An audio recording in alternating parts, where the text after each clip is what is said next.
الصافات أمبنا ولنودي. أعوذ بالله من الشيطان الرجيم. بسم الله الرحمن الرحيم. والصافات صفا فالزاجرات زجرا فالتاليات ذكرا إن إلهكم لواحد رب السماوات والأرض وما بينهما ورب المشارق. بسم الله الرحمن الرحيم. والصلاة والسلام على نبينا محمد وعلى آله وأصحابه وسلم تسليما كثيرا. سبحانك لا علم لنا إلا ما علمتنا إنك أنت العليم الحكيم. أستغفر الله الذي لا إله إلا هو الحي القيوم وأتوب إليه. اللهم انفعنا بما علمتنا وعلمنا ما ينفعنا وزدنا علما. بيكاري سوية هجرية باكلي أني كمناني أني بيناني شهر الجماد الآخر من هجرية سانكر وورنا بسويني أفولنا ميلادي نصاروك جاتي بافلاني مغاني فلا سانكالو تاني فلانا بسويني مغاني دورنا ambe bako jikoroni golofula masjidi salamu kono tafsir suratu safat wa hiya makkiyatu. Niye suratu safati ka tafsiri daminato ye sura injigina kachiden to makka sigidela wa yasura ma hijrake. Ana Abdullah ibn Umar bolo على كجك أبوانا فاما قال كان رسول الله صلى الله عليه وسلم يأمرنا بالتخفيف ويأمنا بالصفات. كوتشيرين تنبي أولونيا مريا نوبي سلين مغوية وكسلين نغويا متشيرين تنبي سلين أولوية نصفاتية. معنى وقت دولا سورة الصفات جيدن باكلا سيبوني. بسم الله الرحمن. أعوذ بالله من الشيطان الرجيم. بسم الله الرحمن الرحيم. أمبني سورة كلاين دامنا ني على تغنيمان بي نمبي أكلاين دامنا كباريكا نيني على تغنيمان بي أني كدمين ني على ينا تغنيمان بي. الرحمن جو رحمة واشيا نيم الله بول نيم يروالين تجري عليه. الرحيم نيم الله سبغا دي أكا جوما كريكري عليك مؤمنون يالا يركو وكان بالمؤمنين رحيما. أفنى نيم يروالين دي على بنيم يروالين منك مؤمنون. وصفات صفا ala kwale kalnani malikiyawiye nube safake ala koro ala fe nube ala kanyamaru kombo sirafe wakatimi. أنا عبد الله بن مسعود بولو قال وصفات صفا وهي الملائكة. أقوم مالكياودي لو wakatimi nube safake ala fe ala ka ko nyana bolila ni ala bu nyamira de ko munye nubake. فجاجرات ججرا وهي الملائكة. فني ملكيون دي نوبي كبا نغو سما أنونا نغنى على يوم يامر يقول كمين سما كنينابو. فتاليات جكرا وهي الملائكة. أفني ملكيون دي تمامي نوبي على كقرآن كلا كلاشي تشيدوما. وكجا قال عدد من أهل العلم. عبد الله بن مسعود يمين فوتي دوني كبغا جاتي وروين نين فونين چوغدلا وأن هجيفة رضي الله عنه قال سمنا هجيفة ملك جيك وما قال رسول الله صلى الله عليه وسلم أقول لك تشيدين ولك ترونا كسبك فضلنا على الناس بثلاث وتشيدين كمانتون على ينفس من جاء موتو كنفين سبعي جعلت صفوفنا كصفوف الملائكة على أنك صفوك كم ملكه كصفا نمبر كلك أمبر صفا كتشومي نمبر سالي أمبر صفا كتشومي على يتشيدن كمانتون كصفوك كم ملكه بصفا تشومي نيفولي وجعلت لنا الأرض كلها مسجدا فلنا على يدعو كل فم بكتشيدن كمانتون ما مشيريه فلسلانكو ulu wakati salliro kelende buboro ni salli wakati sera fo kaka salliro inde nyina kata salli me cire kam manto dugu kolo fambe amma misiriye salli wakati soro yoro ni yoro nyaate sobe dale ma yoro mi ikam misiri bi boro dagare ka salli dugu koro senema yoro ni nyofulanay sabana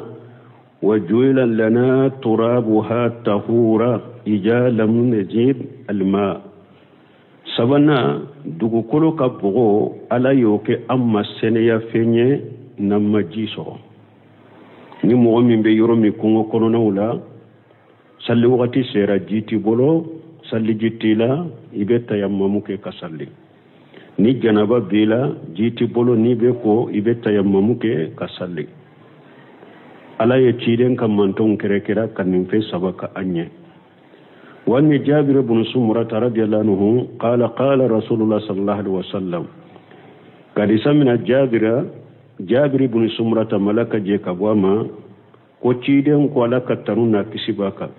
allan tasuffuna kama tasuffu al malaikatu inda rabbihim ciden ko yala silamu naw be salli ate aka safu kewa كم ملكه بوك الصفوك تشغمي ألافي قلنا وكيف تصف الملائكة عند ربهم سيبو قولوكو تشيدما ملكه بوك الصفوك تشغدي وتجي ألافي قال صلى الله عليه وسلم تشيدم قلق تنونا كسباك يتمون الصفوف المتقدمة ويترسون في صف أقوم ملكه كصفوك تشغو ألافي ulubu ka safa folo de dafa safa folo uboke ka dafa de o kofe be gere nyogon na safa lafuna wala donc ni fana de nyini nembe silamaw fe nu be salle o ka safa folo ka dafa folo sani fulana ka damina ni folo dafara fulana fana be damina ko dafa kata sabana na epi hadama don ka gere nyogon وقال سدي وخيرهم معنى قوله تعالى فجاجرة ججرة أنها تججر سحابة نوكو فجاجرة ججرة ملكيا منون بكبر نوكو سما ni ala yunya maria ku ka sanji jigi yorominu ba sama kadai wa qala rabi ibn anas fajajirati jajira ma jajara allah ta'ala anhu fil qur'an min arabi ibn anas fanako fajajirati jajira kwa kore munye kola ye bagabagali ko mununke bagabagali mununke qur'ana kono wa kaja arwa malik wa ni jayd ibn aslama nin chogola malik fanan nin fula ka bo jayd ibn aslama bolo ko fajajirati jajira ko oyede alaka bagabagali mununbe qur'ana kono minye huje fata ya tafsir minna tafsir kala chaman bodeka ملكا منوبه كبانو سما فتاليات الذكر قال سدي الملائكة يجيئون بالكتاب والقرآن من عند الله للناس فتاليات الذكر مني سدي كوكم ملكا منوبه ناني قرآني كبو ألفه كان هذا مدوما وهذه الآيات كقوله تعالى أقول أن آية بكيكمي ألك كما فالملقيات الذكرى ألك عليك لنني ملكاوية munum be ala kosumani qur'ana nuba bila kana hada madumma ujuran ku ujurat tige kabu bolo wa nujura anuku baba donc ala kulli hali nim fe saba min fulani nim beye malikiyawde ala kallani malikiyawye nube safake utigi alafe ala kallani malikiyawye nube kabanogo sama ala kallani malikiyawye nube qur'ana mina alala kanadi hada madumma me kalili fenye jumanye kalili kunye jumanye anko kalilila ate daga danfen ka kalini fengure minti alai ala fule ka kalini mununye malikawu yala ka danfen unde hada mada ate daga ka kalini fengure minti alai ciren ko man halafa bi ghairi llahi faqad ashraka akuni mo ni kalini fengure minti alai iya fulana far alaka man kana halifan falyahlif billahi aw yasmutu hadi sawro la ciiden ko ni mo min bekkali ikal ni alaye ubi dade donc ko tebdi be damfen ka kalini fengure minte alaye min ni damfen kalani fengure minte alaye ika kalile be cogo ya fulani nyogonje ni kalani femminye ni o damfen bonyalen de be edusukun kono komi anya ala bonyalen bi dusukun kono cogo mi ube ni ala bi bolo cogo mi o damfen fana bi bolo cogo kelendenya iya ala ni o damfen be de kelenya bolo bonyani karamala o de ya to ikalna naye ube eka kalifenyere kabboy bolo kateme alaka eka kalili min fulani nye shirkul akbar mukhrij min al millah nimbeke fulan kafo yakumba bade nabi labo silamiya kono me nabi bolo ekal nani damfenye me e bolo ala de kabbo ni fembeye me nin damfe min fule ni ninkal nanaye nya bonya de dro kakalinaye me ala kabbo naye ala kabbo idusukun kono katemaka me ikal nani afana ye puru ka bonya de ka karama ninkaliliye fulan kafo ya fitine mana sirado nabi sama kata fulan kafo ya kumbaba ma junubu bade bi kanna fana haramu do atebbe donc nambora woro lanko ala kalani no damfe undude ala adagara aleka kalni fenye minya jia akadamfe unna bun qaymu ya kitabu dira ni fana ka tibyana fi qasimil qur'an ni ala kalna ni fengo fenko ni damfe unna obe o femma sina bonyana karamada ila ala kalna ni fengo fenya ka damfe unna o bayira o femma sina bonyana karamada ira ala fe wodi ato ala be kalinai donc daga la ka kalini fenya ka damfe unne minya jia mi hadama de ni ebe kalile harafu ye sabade billahi wallahi billahi tallahi kalile nununde o har munum ba fo kalnani qur'ana ni kala nyini yede aya munum be qur'ana kono alaka kuma min be qur'ana kono kalnani qur'ana ni kala nyini ode bashi to ola parce que kuma min be qur'ana kono aya nunu munum be qur'ana kono alaka mangutu de do adagarai ka kalnini alai adagarai ka kalni alaka toye adagarai ka kalni alaka mangutu de qur'ana alaka kuma de alaka mankutu de do ni kala nyini alaka kuma min be qur'ana kono kalnani ode adagare ka kalni qur'ana min kalni qur'ana ni e kala nyini yede gafewde ani papier e kala nyini yode ulu ye damfende te kalni ulu ye me aya nunu munum ba kono alaka kuma min ba kono o yalaka mankutu do adagare ka kalno ye me kalili sugu min be hadama do ndo bolo ko anka kale qur'ana ka anka tegera ka qur'ana ka kale lesirito la dina la o te kalilire lesirito la dina la ko anka tegeda qur'ana ka kale lesirito la dina la nkalla ni qur'ana ni kalla ni ko ne ayawde ani alaka kuma min ba kono adagare ka kanu alaka mankutudo men ni kalla ni ne gafeunde ani papier de wulu ye damfeunde te kalne ki tegeda qur'ana ka ko be kalini qur'ana lesiri tola kalili koni harafu yere billahi wallahi billahi tallahi donc ala kalini malikiyaw ye o dagara alaye kali kunye munye inna ilahakum lawahidu ala kanani malikiya wuye kale kunye munye mana ala ya yira nkal nani malikiya wuye hada madun awtigi ala ye masakelen pewde inna ilahakum la wahidu ala kelen pewde masami ni bato tinyala makka kaka kenai kakaye na manka ke damfe ngure shiye waye ala de rabbu samawati wal ard sankaba wolon fulatigi de alay duguma kolon fulatigi de alay haja huwal muqsamu alayhi kaleli fen fuleninde annahu ta'ala la ilaha illa huwa kubbato fen site min kabbato ciani ala kelim tawte do ba fo la ilaha illa allah la khaliqa illa allah la muqtariya illa allah nununte la ilaha illa koroy dilandim bagate ni alate dam bagate ni alate dam masate ni alate la ilaha korte ni nyede o ba fo ninde ma tawhid urububiyya har makka kafiru tumbodo la ilaha illa la mabuda bi haqqi ube ba fo la mabuda haqq illa allah bato fen shide temmin ka bato ciani ala kelem dawte na banyu nu kam go kelela ninde kama sino tawhid urububiyya entew mo sini mo makele ke o kama kele kera de bato beka ke ala ye fenwure kana bato ka fara alaka rabbu samawati wal ardi wama bainahuma ay min al makhluqat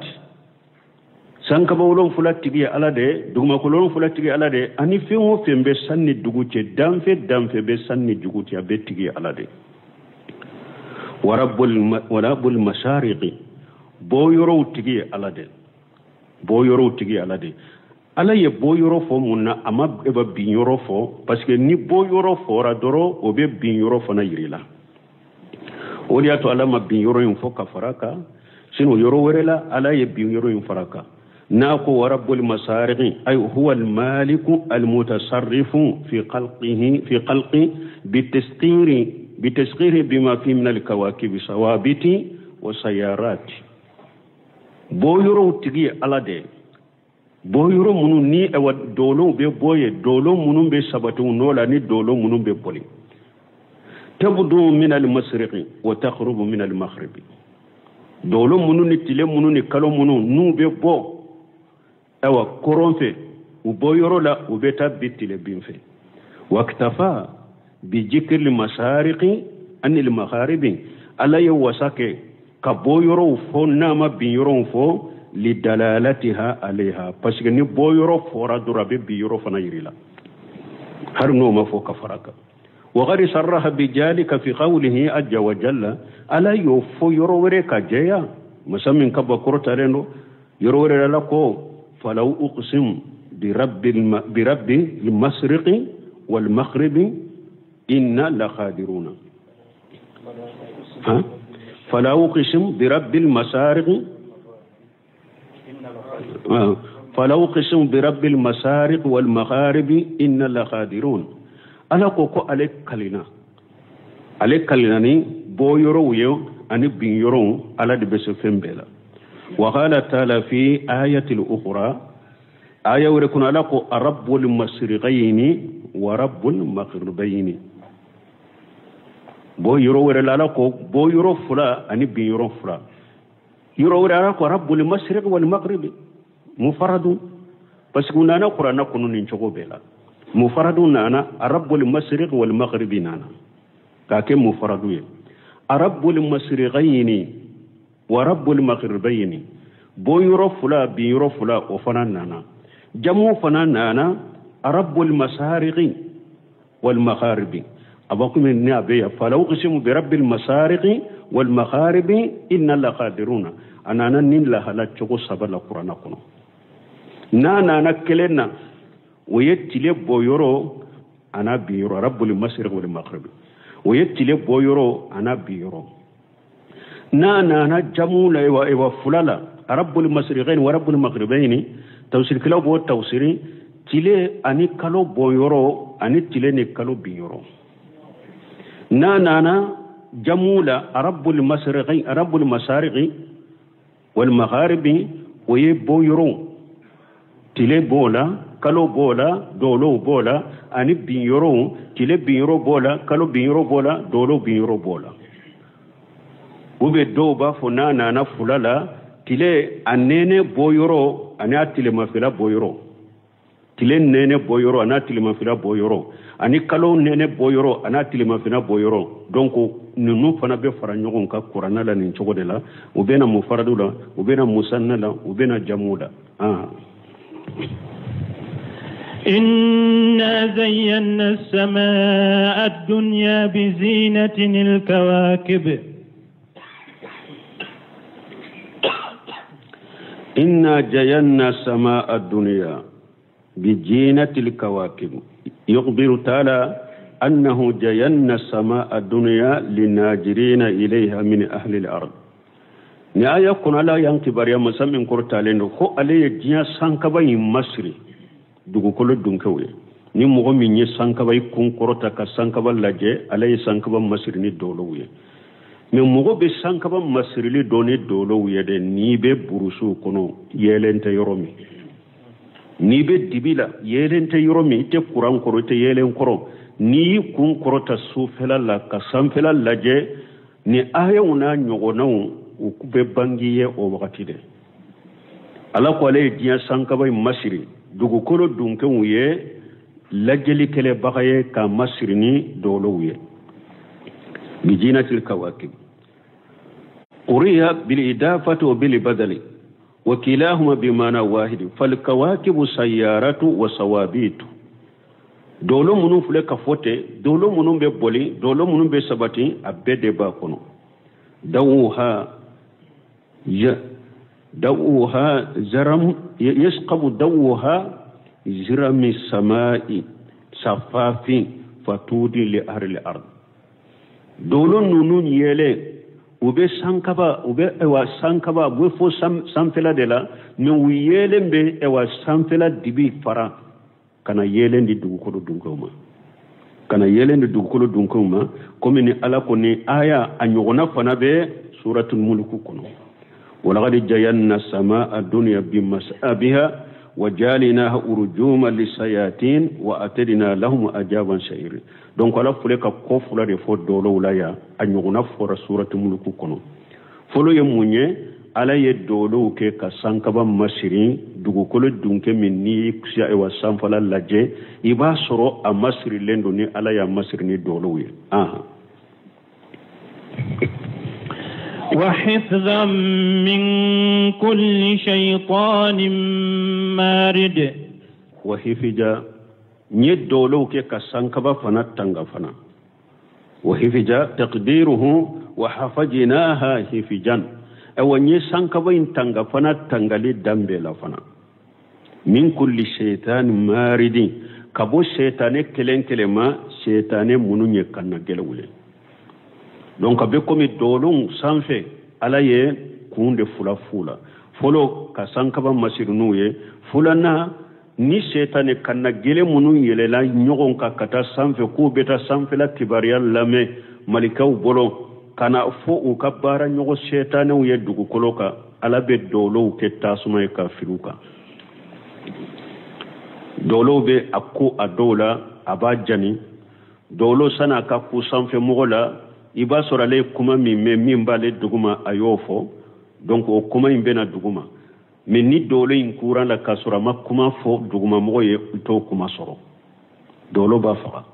donc ne ala ye dolo ke na kasanka ba tanganu ye fana kabo shetane o ma shetane munu nye kanna gelonye لا يسمعون إلى الملأ الأعلى ويقذفون من كل جانب لا يسمعون إلى الملأ الأعلى ألقوا جنة شيطان نونو وتشك اللاملك سانكباي من كورتالين دو كباريا منون بسانكبا كورتالين وتشك أو كباريا لامي كوسرو أنيما ويقذفون من كل جانب parce que malikaw be dolo tasuma ma de filmulas ni sankaba kero be fambe dolo tasuma lama be filula ni fambe o de yato uta soro kata sankaba ina ku be sigiye kala melike dolo de be fambe nu be dolo filila ku ge دحورا ولهم عذاب واصب دهورا نوبوغ دولو بفلولا فامب نوبوغ ولهم عذاب واسب او نجن شيطان فنا لا جابو يفنا لا غر لا جاب من دوملندو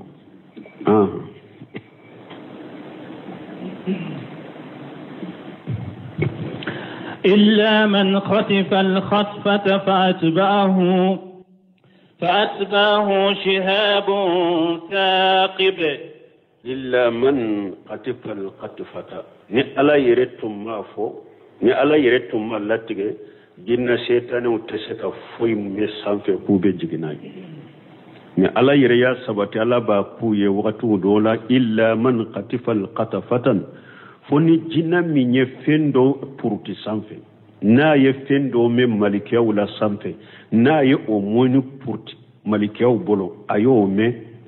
fa atbahu shihabu shaqibu ni alaye ni kuma do purti malikiya bolo sanfe dro dolo menelembe tuwako dolo tasmalama menelembe tugo jinna shaytane ko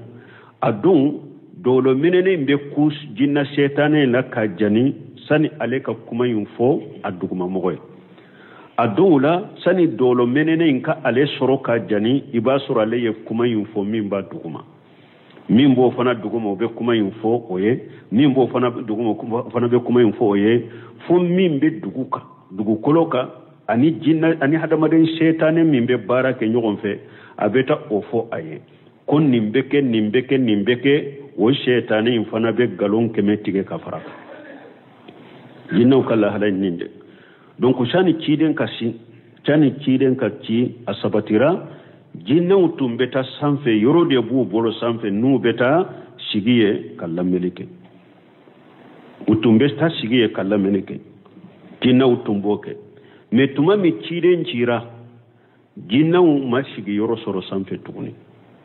nu ku beta doro ewa dolo be filula nu ku beta dolo be filula o yu takede sa ube yere nyogon kare katalla melike me sigi yoro tu bulois unana aya kono wanna lamasina samaa fawajadnaha muli'atin harasan sadida wa suhuba jinna yere yofo anye sankaba laje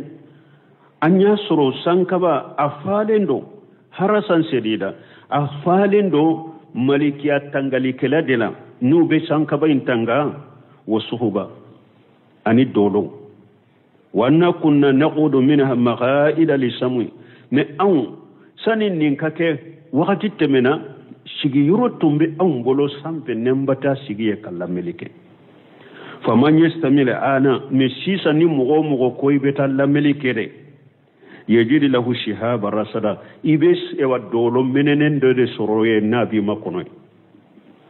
ibe dolo menenen de soro nabi makonoy wanna la nadri on koni antado asarru urida biman fil ardi yala mugo munumbe dugu koloka herade nyinina ni uyewa jugumande nyinina ni uyewa am arada bihum rabbuhum rasada ube utiguye nyumande nyinino e antodo donc bun kasiri bafu ako suratul jinni konni ale sera ni aya tawsiriya suratul jinni ko hadisa munun nana anil asaru munun nana jinna ka kibariya nu ka samfela lameli kibariya la ko abe hadisa nunul asaru nunun foye ni ala yan sin serama sin sama nan serai donc ko dondola ko jinnaw ko utumbeta komine aya min fuleni jinna utumbeta sanfe ka korochani ciden kaci sigi yoro de bu bolo sanfe ubeta sankaba ka ko lamme ka jiginuye metuma mi ciden cira ala ye sankaba kerebe famali ka korochili kalawla nube sankaba intanga e pisa dolo debe ni jinna tara ni setane tara dolo be filila sigi yoro ti bolo tuguni ko be sankaba ka kibariya lamme tumamun ninkara jinna utara shetane bayim fe utara shetane fe ukon ninko kera de an sigi yoro tumba mbolo sanfe ambeta la melike mais sisa ni mugo tara sanfe dro sanfe la fambe korosilende do ibe dolore menenende soro ya bima kono anta do ninkera muin kama yala dugukole dunke torare la nyinina nu yewa ube tigi ala ye herade na nyinu nu yewa antaro ko koni bede tuma minin fora setane setane ko akwaya ayala dugukolo kan ni make foi kama kodo de kera aya nyanyini akayala dugukolo ka kodo de kera ko jinna uncharla dugukolo bo nyanyini le radro unana chiden na makka tamaro fro dola tamaro $2 chiden ba ke kakala o be suratul ahqaf kono o fana be suratul ahqaf komo jinna unana uya soro chiden ba ke ka purana kala donc uya do sisa ja chiden ka chiri sababu de kera sankaba kurusila pour mimbe di chiden ma kurana mimbe jigi wahu mimbe jigi chiden ma fen kana nyakambala galon kana doala wodi ya to sankaba kurusira atangara donc nu hadisawu ani asaru munun nana nan sera bunkasire yoro min fo abu foye donc jinna ko ni tumbeta lameli ke sanfe mais depuis ciden cira dro tigira wala mais atora munye ona na hadisa wala ciden yere hadisa na ta ko jinna shetanu be yere nyogon kate ka bolon ko nu keta ko kata sanfe ko nu beta sanka ba kibariya wala me bon kunu ye mun purti malikaw bolo ka lamedro ko medro dolo be tubako min be fo sanfe adu dole be ko ala sana ka kuma yin fo aduguma mogoma ni dolo kuna la ka jani sana ale ka kuma yin jigi o kuma te jigi tuguni o kuma beta kuda mais min be afo abe sanfe na ye sanka baka kibariya min purti na yo me ni dolo fililana sani dono ka kola ka jani na ya sora ye kuma yin fa duguma mogoma o kuma inde be na duguma uni mori munun do setane munun ni doma munun be baraka nyogon fe sabeta fuye u fana be galon kemetige ka faraka فاستفتهم أهم أشد خلقا أم من خلقنا إنا خلقناهم من طين لازب فاستفتهم ala ko cire ma mo munun bake kasaka kunun nan kariya mun yininka ahum asaddu khalqa am man khalaqna ya la ulude kadalika gelewa ubenne ala ye danfe munun da ulude kadalika gele katim ulutaka ne ala ye danfe munun da ya la ulude dalika gele katim ulutaka ulude taka ka gele oye danfe unjumai sanka bolon fula duguma kololon fula ani min be sanni duguce malikiyaw shaytanu hadamadin ewa danfem bele bawto yala ulude kadalika gele nunu nyewa ube nunu de kadalika gele uluye abekum ni ala ko aya warakono la khalqu samawati wal ard akbar min khalqi an-nas walakin akthara an-nas la ya'lamun ala ko sanka bawdon fula dalin duguma kololon fula dalin akko ka gele kateme hadamadin dalika de mais moko chamante ninde do donc a unyininka nunu be saka kunun nan kariya unyininka yara ulu dali de kagele ba ubenne ala ye danfe mununda ulu de dali kagele katame uluka ala ye danfe mununda ulu de dali kagele katame hadama den dali ka ki da kurai lagra o ko fi ala nanu kibariya alayuda kabo fella fulen minna ثم بين أنهم خلقوا من شيء ضعيف وكفى لنا نبانge ko hada madin dara kabo fella fulendo dela faqala alako inna khalaqnahu min tin lajibin alako ne alai hada madunda kabo bogo dela bogo mi na be noro nyogona ani ni bolo doala na be noro bolola lajibi yeninde ne hada madenda kabo bogo dela bogo mi be noro nyogona ani na be noro hada maden bolola lajibi qila هو الجيد الذي يلتجق بعضه ببعض كبغو مني أدوب النور أدولا وقيل هو اللذيذ الجيد وقيل هو الذي يلجق باليد دوكو كبغو مي نا بولين دو نيغو نا كوا كاني دوكو بغو مي نا بنورو بولولا عبد الرحمن ساري نيم فلان ناك lajibi min be noro nyogona lajibi na be noro hada madem bolola ni ka bolo kwala hada maden dara kabo nimbuko sugudela بل عجبت ويسخرون وإذا ذكروا لا يذكرون بل عجبت ويسخرون بل عجبت بنكسيرك يا محمد بل من نونا نيغنا توسير لا أبي حديثا ولا نوبا محمد باشي تالا وني آيات نيغن ولي ni ala ko kana ciden ka woleli ka ayre ni nyogon ce kuma ayre be nyogon wole chogomi ni nye kibariyali de ni be kibariya fo ka muhammadu togo fo puru ka kibariya do de fuye bashi tola mais ni ciden yere be balola de ni ba wole kana wole atola aya nye ode ni be ciden wole kana wole atola kuma wu yere be nyogon wole chogomi mais ni be kibariya de fo ka togo fo bashi tola odi ato bu mas'udu kom من أراد أن ينظر إلى وشية محمد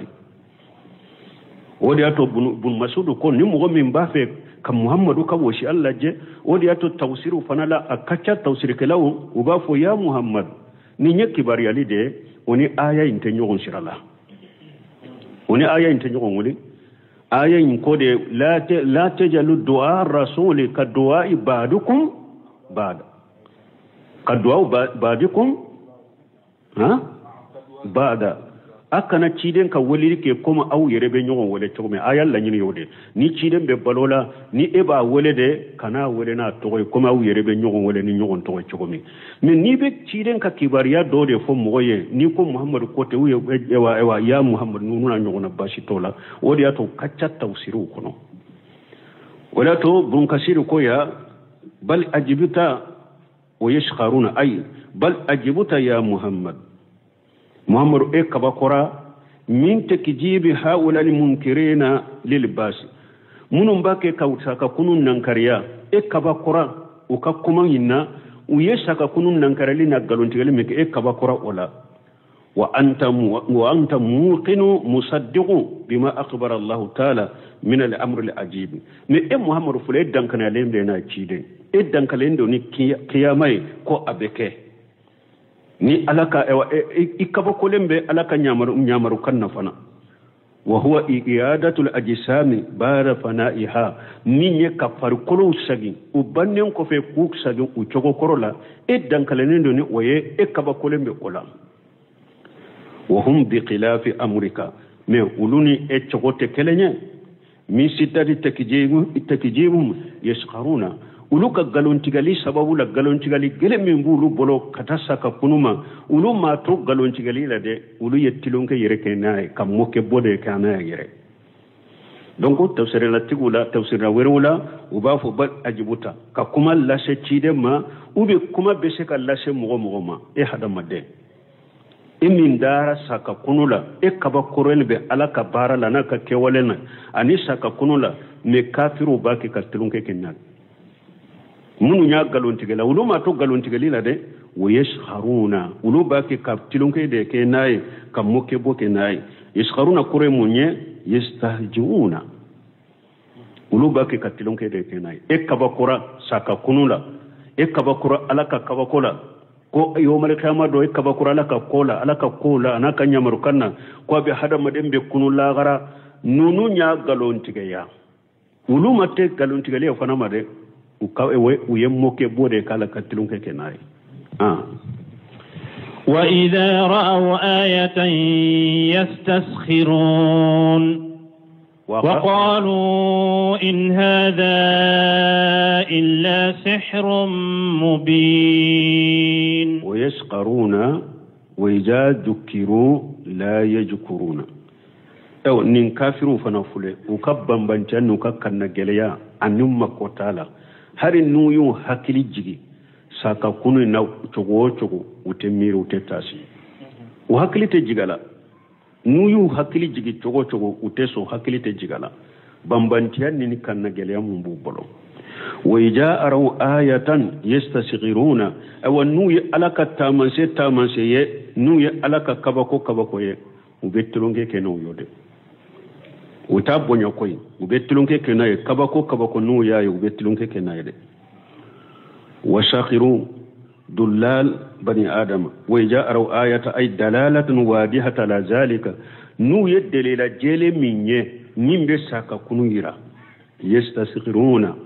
يستهزئون وبيتلنكو كني أودي وبيتلنكو كني وقالوا وقال النوى وبافو إن هذا إلا شهر مبين ننتفو يندباليت ناكا دباليا نا بانغلندو أي إن هذا الذي جيت به إن هذا الذي جيت به إلا الشهر مبين كده ماموريني من فلكنا ko awbe kunu yomali khiyama do am fatulen ko fe ko ala be sagi kan kunu ina nani minyete ninte foye ne dabalite na ka dabaliya na bangelendo awon balma harbi dina jugu cinya jugu ube wolele kala nyuma be to cinya nin de la ki ka woleli sapute ka lagosi puru ka mogo cari ka boyila puru ki ka woleli dan sirala mogo kanilla me mogo kana tuguko de pigale maka kafiru tumbe ninde ke cirena sallallahu alaihi wasallam ka to cinya anani minye ka cinya ka woleli cinya ka lagosi ka ce juguya hada madan nyekoro ka ke fenya aka woleli te minye ka ke waye puru aba negebo mogo la cogomi mogo be sagi ka bola cogomi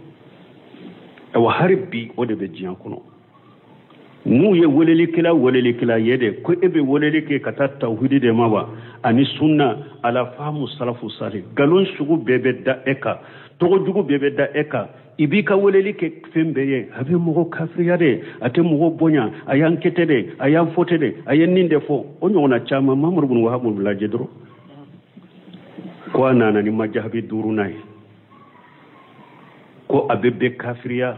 ko ate ciden ka somo fe nun dama de tumbe foy maka kafiru ye minke ciden na e wa harbi mo jora ciden jo yorowina ko ciden ye woleli sugu minke ibode ke to cinya sugu debe da eka anika dawa me ubesewa utesewu umase ciden yere manin to jugu ni nindawa cinyali ni nindawa cinyala mal la gosili de pigale abe me utese fana أإذا متنا وكنا ترابا وعظاما أإنا لمبعوثون أإذا متنا ساككونو نكرباغو دفلين كافرون أكونا أنصارا وكنا ترابا أنكر بغوية وإجاما أنكر كولو يكاكرو أإنا لمبعوثون أكو أون بساقي كاكونو كرا يوم القيامة دو وتسكا كي ساكا كونو نانكر باغا كومو دي فلان أو آباؤنا الأولون قل نعم وأنتم داخرون فإنما هي زجرة واحدة فإذا هم ينظرون أو آباؤنا الأولون وبي أنفا فلو منون تمنا نولو سارا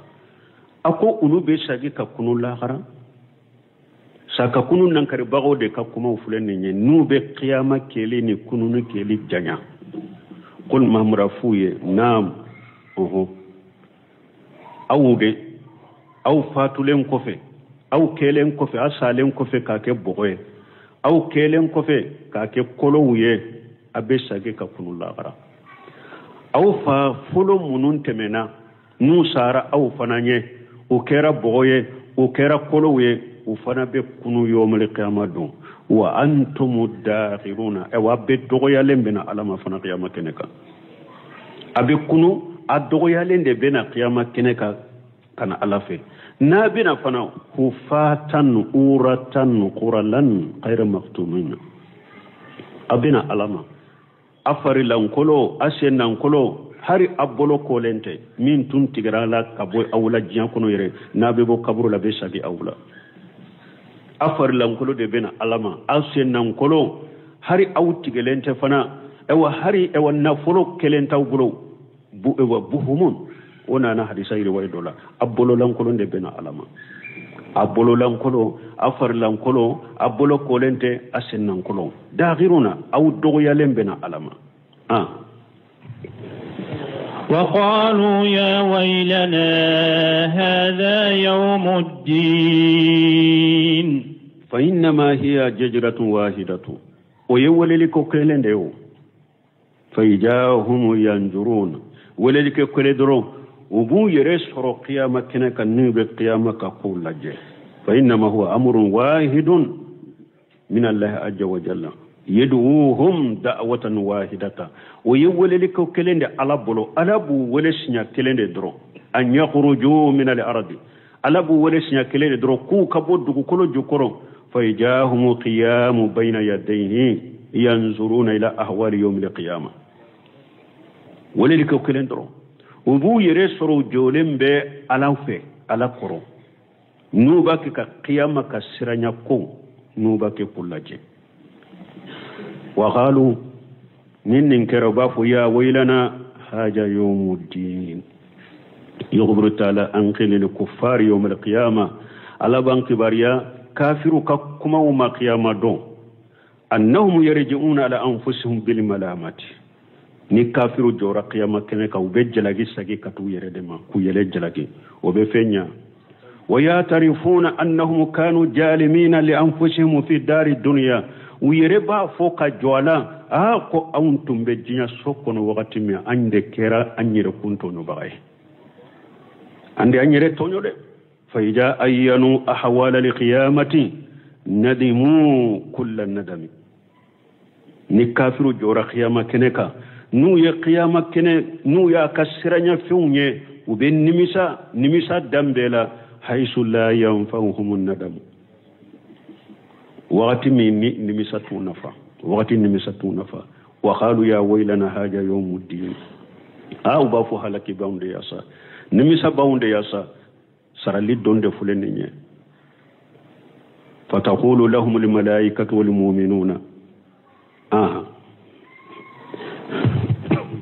هذا يوم الفصل الذي كنتم به تكذبون نكافر يوكن نمسكما فوقتمي ملكون مؤمن بافوما هذا يوم الفصل الذي كنتم به تكذبون ملكون مؤمن بافو كافر اوا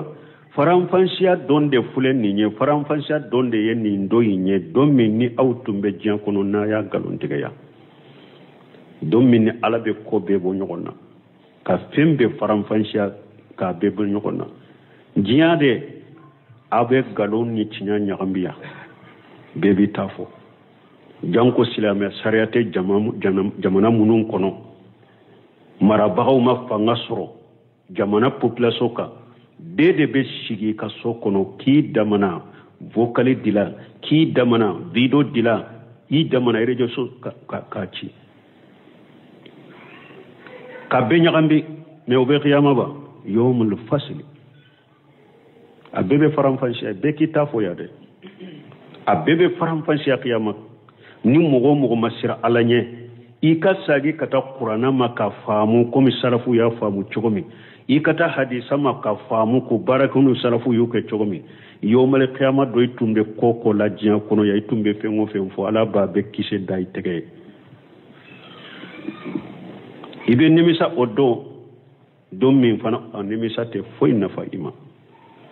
donc ko de fulen ni malikaw ba fuma mu'minu ba fuma ni nye faram fansha donde dommi autumbe jian kono ya galon tege ya wa haja yuqalu lahum على وجه التقرير والتوبيخ ملكون مؤمن بن فكافر يمنا بروكا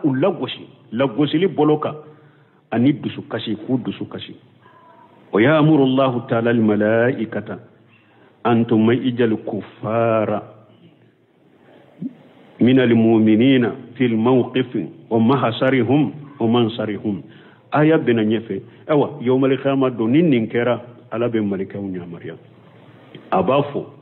mugo ye kafiri de mugo ye ewa mushriku de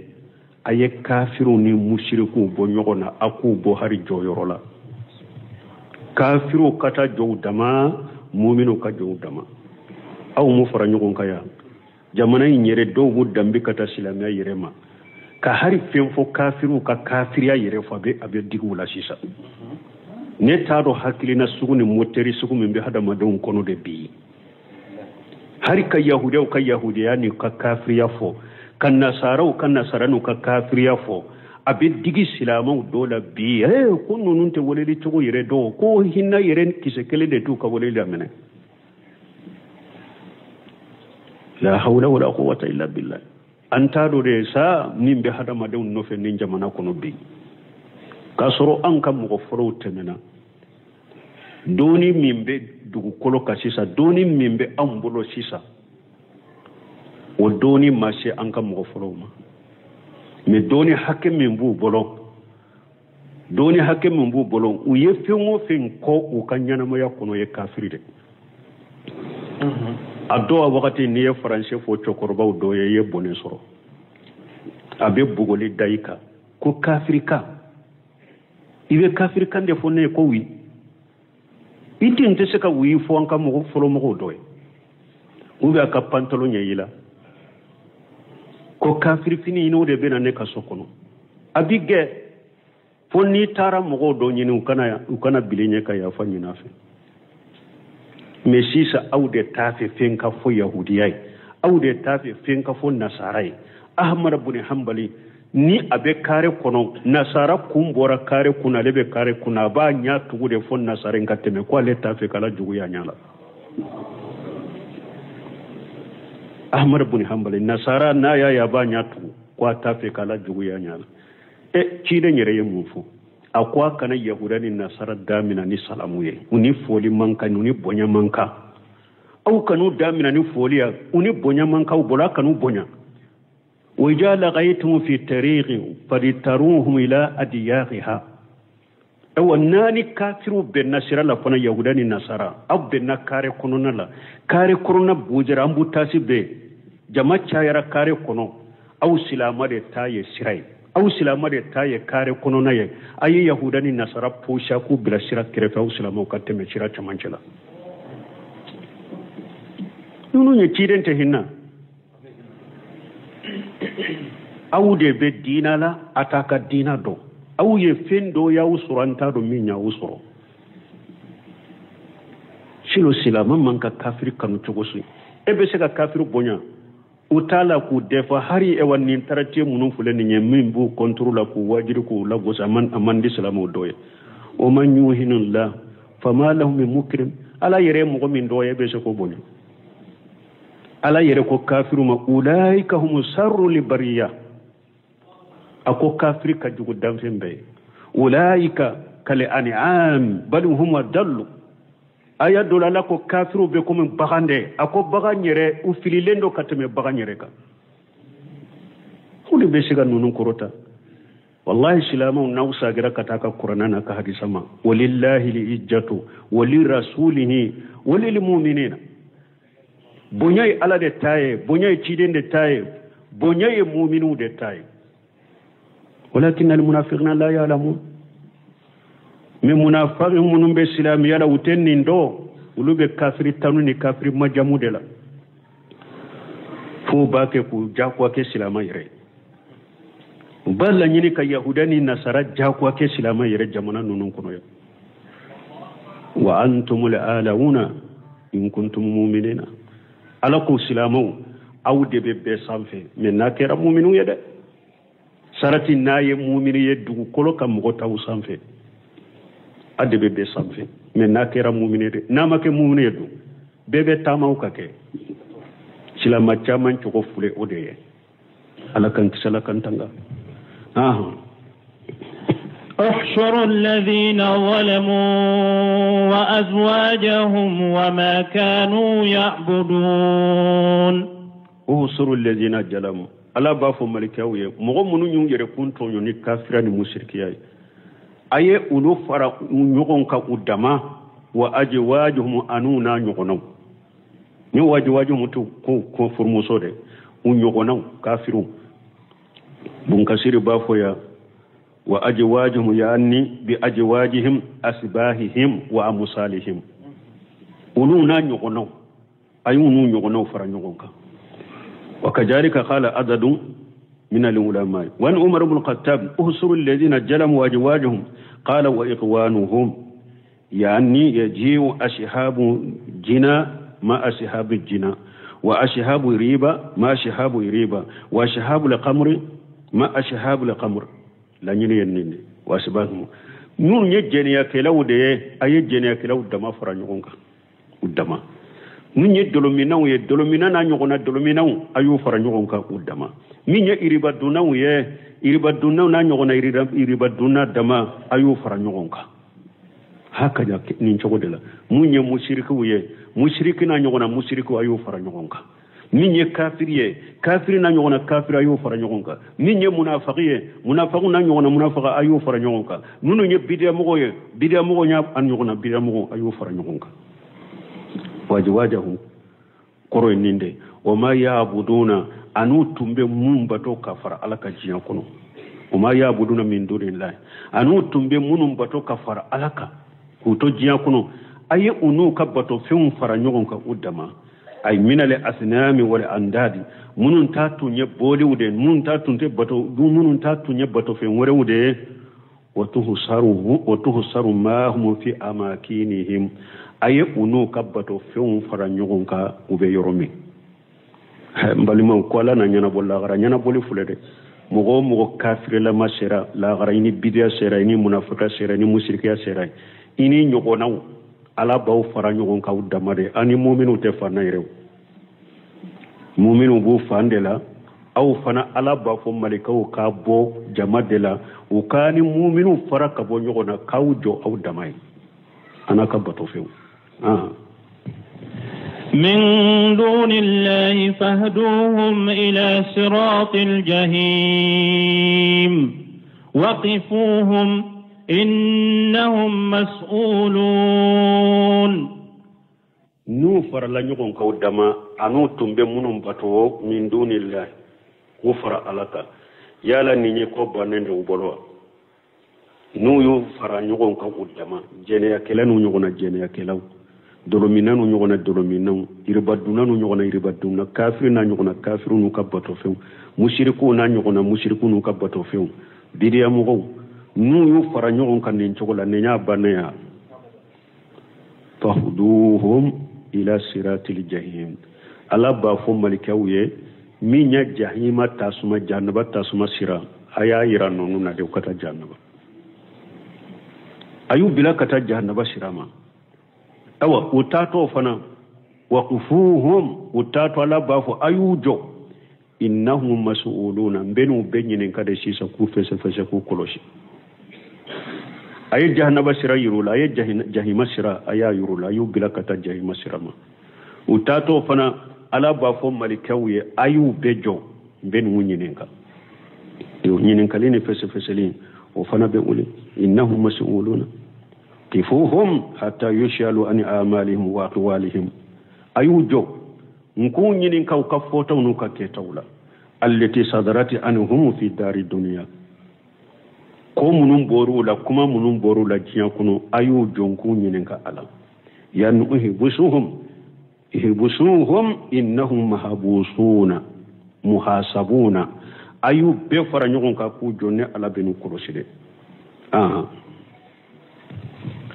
ما لكم لا تناصرون بل هم اليوم مستسلمون وقف على به ودسو كشفنا ولا غشي وفرالي نيغونكا وتاتو جهيما وجورا وبنا نينكا فوتاني كيتاولا وبنا كولوشي ala ba fuma ma lakum la tanasaruna mo munna atake kan nyogon de mesisa dinya kuna utunte nyogon de megalo inde kaya ye fem fam karamo de yan karamo kete de yan karamo nani de ya kete dinya kuna autumbe nyogon de fa be nyogon de me munna ajolem fuleya ate nyogon de me munna te nyogon de me ya nyogon de fa galon ko te la gara ko ibi doloki bo mo ye ngalon ka jiyan kuno yade me la garate de aba fu munna ate nyogon deme bal hum al yawma mustaslimun alako nyogon deme chogotu bolo yabbi mumbe yabbi ulun ubeye uyere kolo alaye ka kodi alama ubeye kodi alama munqaduna li amrillah وبي يركل على كن يامرو كن لا يخالفونه ولا يهيدون عنه شيت على سوسوي وتي على سوسو وتي جنگه كبو على كولا يفنا ميوبي نفا وبو نفا وتو نفا هذا ما دي الله هنري لا كوي على ينما كي كوي على ما فينتو نين قرانا كونو دي مغو دي نين قرانا منين كو في بولو يوم القيامه دو ني سيرا قيامه كنكا inne ite seka yelema ka kuma fo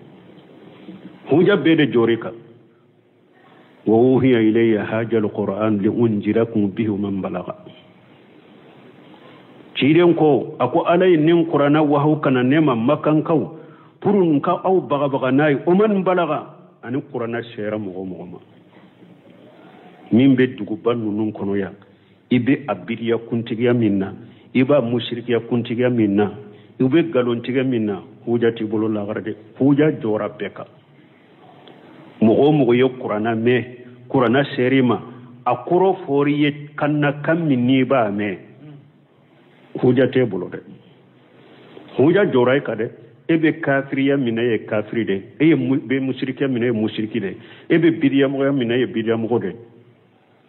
huja jore mbe ekade huja ma jo mo munun ka ni mo min konne islamia be kungo kono jando la mo yerete shama yi kibara shite shama arjo wajulite shama yi talfo wajulite shama fuite shama ale ko ne islamia droit ba ke kala boto fulan ka fo yaw ba bolo mo shide ma shi ale ma foide ma shi ale ma min be dina cinya fo ale ni o sara o chokola o jura bo bolo la khara huja ma joka me doni ke ba ko mo be cinya dugu bawla ube be dugu kono qur'ana bake ka tawsiriye ciden ka di sabba fe ka fuye ka koro fuye kan ibe kammi me fana ibana ujurate e bolo qur'ana shera ema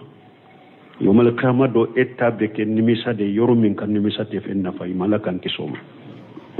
subhanakallahumma rabbana bihamdika ashhadu an la ilaha illa anta astaghfiruka wa atubu ilayk